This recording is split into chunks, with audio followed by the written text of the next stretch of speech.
Значи, ќе бидам сосема кратка и јасна. Немам апсолутно никакви забелешки на вашиот коректен однос во начинот на водење на оваа комисија.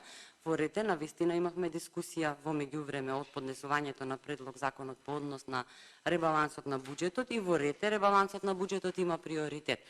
Мојата забелешка е каде е предлогот? Ќе беше да го видиме. Значи, ако ние 5 месеци сме дискутирале по однос на ребалансов, владата имала можност да ни го достави и да го имаме на увид денес за што дискутираме и што предлагаме.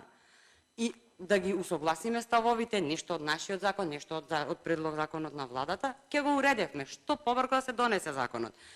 Она што мене ми пречи, ми рековте дека не станувало збор за мерки. Навистина не станува збор за мерки. И кога не станува збор за мерки, ако нас ни се потребни 5 месеци за една дефиниција да вметнеме во законот на нешто што реално постои, само што треба да се стави на хартија, јас не знам кога би се донесле мерките и кога нашиот кревок туризам би закрепнал воопшто со начинот на кој што оваа власт се грижи, односно не се грижи за туризмот и за угостителството како целина. Дефинитивно не можеме да ви веруваме на збор, затоа што се покажа дека зборот за вас е се освен збор. Толку има. Благодарам.